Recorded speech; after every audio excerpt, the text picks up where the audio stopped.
Allah subhanahu wa ta'ala, that was Banu Israel. They used to live in those lands because they started the children, the progeny of Ibrahim alayhi salam.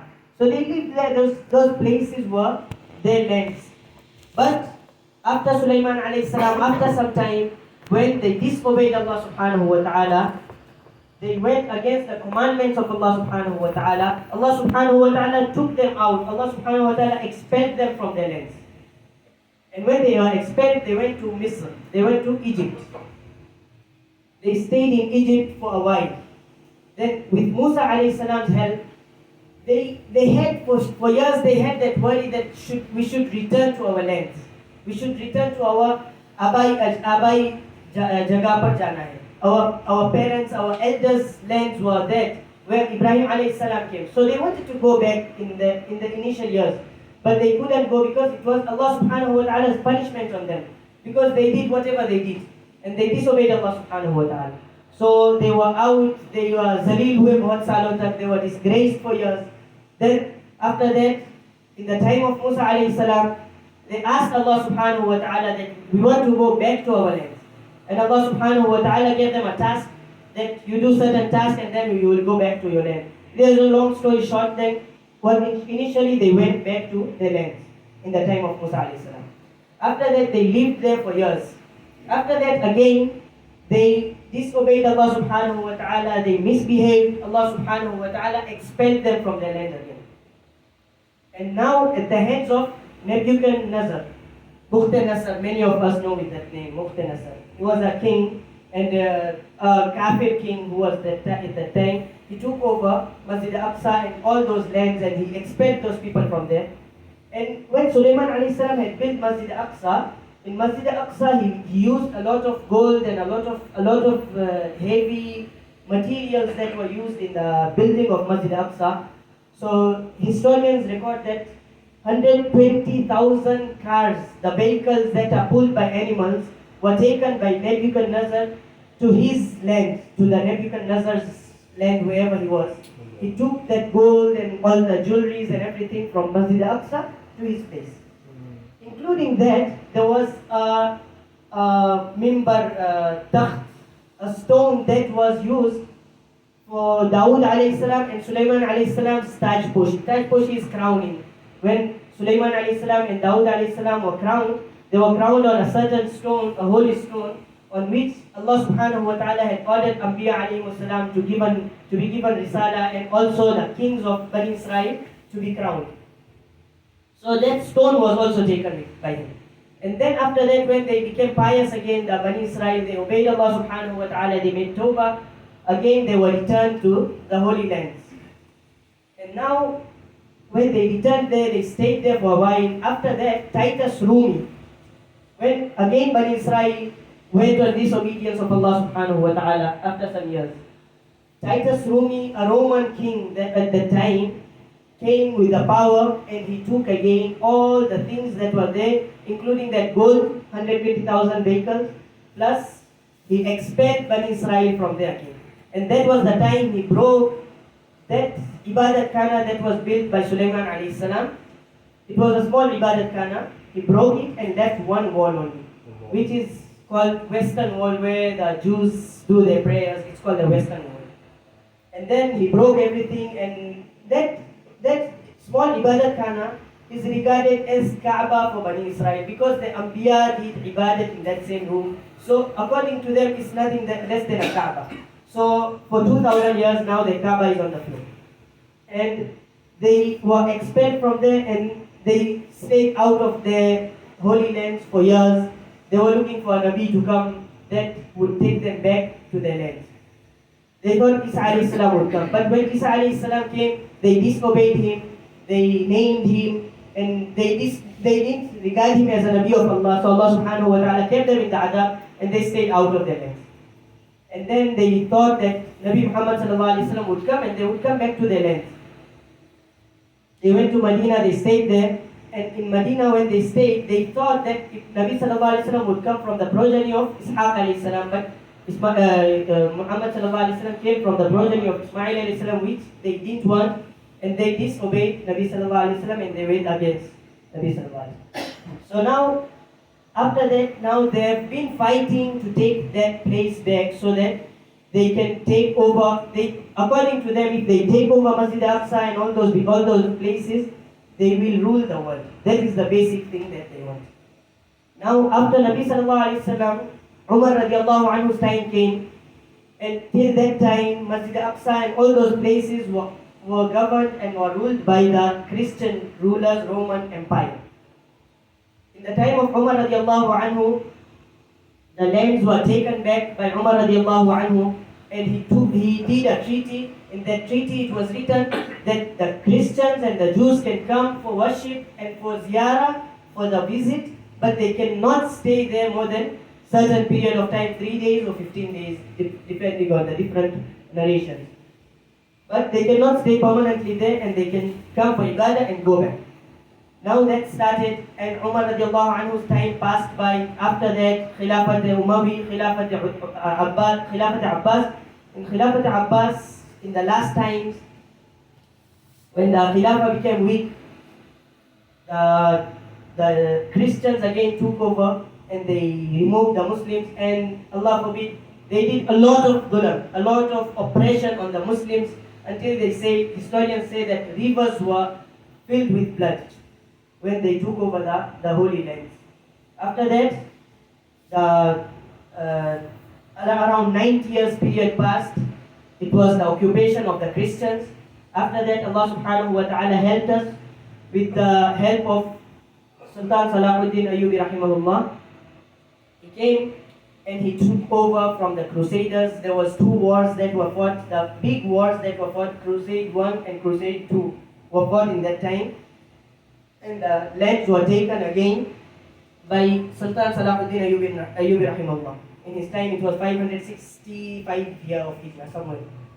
And then it stayed in the hands of Muslims, and Sultan Salahuddin Ayyubi rahimahullah also kept the initial rule of Umar radiallahu anhu, that the Christians and the Jews can only come for ziyarah and for worship, but they cannot stay there for permanent, and they should go back.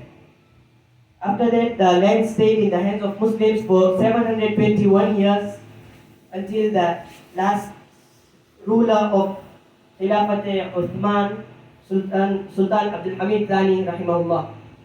In his time, they tried their best to take over that land. The Jews and everyone got together to take back that land. But Sultan Umar Abdul Hamid Thani rahimahullah was very strong, and he continuously fought against it.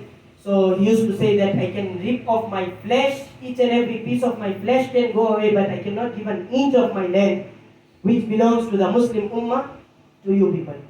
They tried their best to fight on it. Time is short, we cannot go in details what happened, but the order of Illuminati was initiated, and the order of New World Order was initiated, and many things were initiated that time to fight and take back the lands from the hands of Sultan Abdul Hamid Thani rahimahullah. But he didn't give it until they overthrew him in 1913, and then after that, the things are in front of us. Slowly now, as we can see that the lands are in the hands of Jews, but the Masjid Aqsa initially is still in the hands of Jordanian royal custody, which is taking over and handling the Masjid Aqsa and whatever the yard which is surrounding it, the Temple Mount. But initially the lands around it are taken by the Jews, and they want to take over the Masjid Aqsa as well, so that they can start their kingdom. Now, what is the connection between us and the land? The land is, first of all, in the Quran, it's Ardul Muqaddasa. Allah subhanahu wa ta'ala makes mention blessed land, holy land, for us also, because that land was belonging to the Anbiya alayhi salam, and we are closest to the Anbiya alayhi salam, because the last prophet was Muhammad sallallahu alayhi wasallam, and Muhammad sallallahu alayhi wasallam went there. Number one, it was Qibla, Awal Qibla. Our first Qibla was Masjid Aqsa. Before Nabi sallallahu alayhi wasallam started praying towards Kaaba, our first Qibla was Baytul Muqaddas, Haram al-Sharif. And then later on, it was turned to Kaaba, but it is still the holy place in our religion as well. Then number two is, when Nabi sallallahu alayhi wasallam went for Isra and Mi'raj, during the Isra, Nabi sallallahu alayhi wasallam went there with Jibreel alayhi salam, and he led all the Anbiya alayhi salam a short prayer in that same Masjid Aqsa. And then also, after that, it stayed in the hands of Muslims, and it is a masjid initially, so it's supposed to be in our hands, and we have so many similarities with it. And then, initially after that, it was taken by the Muslims, so it stayed by them, so it is also our right to have it, and our Arab brothers are living there now, so also it's another thing that we would say.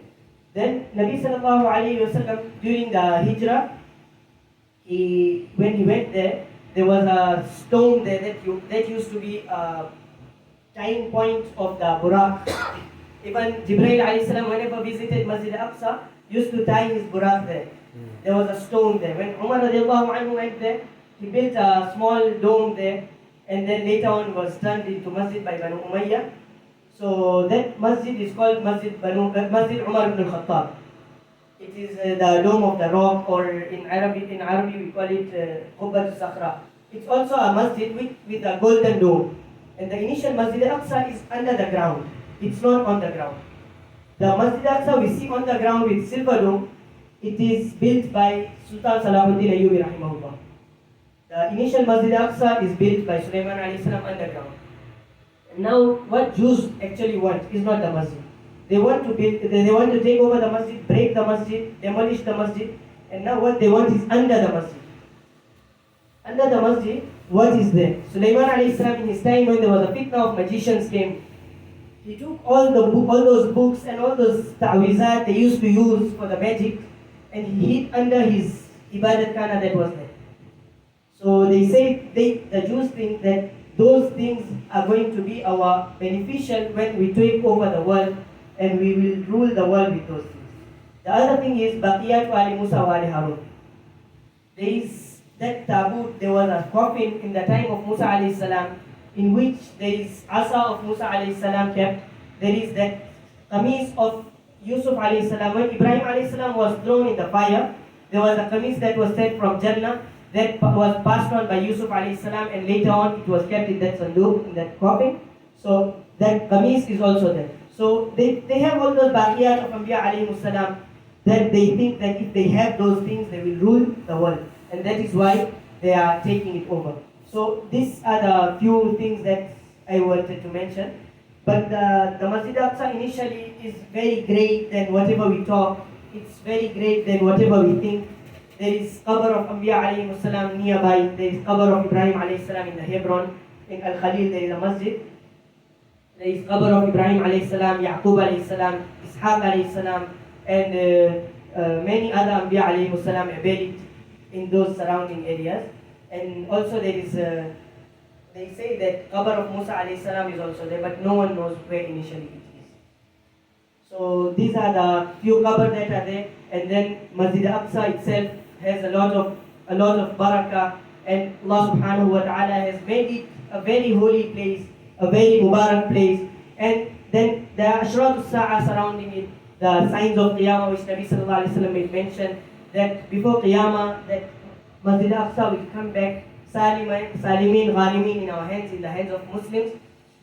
And Nabi sallallahu alayhi wa sallam made mention that a group of Mujahideen will come from the sides of Khurasan. Khurasan is part of Afghanistan and all those parts. They say that Khurasan's parts, a group of Mujahideen will come with black turban. This is Hadith al-Nabawi from Bukhari. They will come and they will conquer all those places, and they will have victory on the hands of Muslims. They will be Muslims, of course. They will have victory, and they will take over the Masjid Aqsa and all those places, and it will stay in the hands of Muslims until the Dajjal will come and all those things will finish. And later on, before Qiyamah, the Masjid Aqsa will be broken down, demolished, and it will be only dust will remain. The other thing the Jews want is, by Masjid Aqsa, is they want to take over the world and control the world. And how they want to control the world? Because they have read the signs, they have read the hadith of Nabi sallallahu alaihi wasallam, because Dajjal will come. They are waiting for that Antichrist, the Dajjal. And for that they have prepared, in the reason they have taken all those places, the whole Israel is built on that basis. In Tel Aviv, in the airport is out of Tel Aviv, Ben Gurion Airport. nearby there is another airport built underground, is for the welcome of this Dajjal Antichrist. Opposite that there is a well called Babul Lut. That Babul Lut is still there, is exactly opposite the airport. And it's still there where Isa alayhi salam will cut the Dajjal and throw his neck in that Babul Lut, the well which is there. So the preparations are going on, and that's how they took over the Masjid Aqsa. They basically they used sympathy, and they came to the Muslims after they overthrew Sultan Abdul Hamid Thani, and then they came, and as they were disgraced in the Europe, so they came there, and the Arabs embraced them, the Muslims embraced them, and then initially they took the lands, and then they made them refugees. So today our brothers and sisters are fighting not only for the lands, they are fighting